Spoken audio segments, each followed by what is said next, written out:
the 80s, an era defined by large hairstyles, gaudy outfits, and rapid technological advancement. Everything was possible with technology. In 1991, planners dreamt up a Singapore with satellite towns linked to MRT stations via an extensive LRT network all over the country. Yet the promise of nationwide LRT never did materialize, with the third and last system built in Punggol in the early 2000s. The LRT system was supposed to be the solution, not another source of our transportation woes. What happened? Up to 2015, Bukit Panjang was a whole town with no connection to the MRT station, instead relying on the LRT to get to Choa Chu Kang. How can this be allowed? The settlement of Bukit Panjang has been around since the mid-1800s, with gambia and rubber plantations attracting workers to the area. The settlement continued to grow post-war, and by the early 90s, Bukit Panjang was a HDB new town of 56,000 people. Despite this, Bukit Panjang was situated in the rural west and was only connected downtown by buses.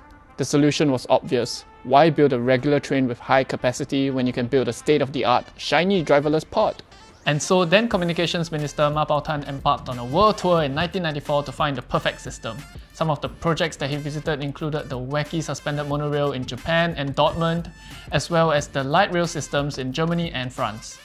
After much deliberation, the people mover system was chosen, and rubber-wheeled trains were to run along elevated tracks in close proximity to the HDBs. This pilot project in Bukit Panjang would help to reduce traffic so that more COE could be released, which is a rather confusing statement to make. Construction began immediately in 1996 and was completed just 4 years later, bringing train connectivity to the area. It would have been happily ever after, except that the Bukit Panjang system has never known peace. In the 13 years after its opening, over 150 incidents have happened here.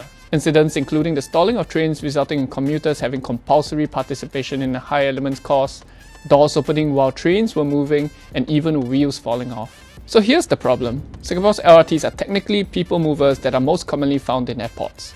People movers have a carrying capacity much lesser than MRT lines. So then why did we build our version of the LRT? Perhaps in the optimism of the 80s, the desire for such shiny new tech made it a much more attractive option than the boring standard MRT. Only after construction did we realize that these trains were never meant for traversing the hilly terrain of Bukit Panjang, and having to build around existing buildings meant a winding route that was neither efficient nor great for the vehicles. Clearly, something was wrong, and even ex-Transport Minister Khaw Boon Wan weighed in saying, "No LRT system is designed this way, in such a masochistic manner where you force yourself up and down, twist and turn." In contrast, the LRT system in Punggol and Sengkang were built in tandem with the town, and so had a much more straightforward design.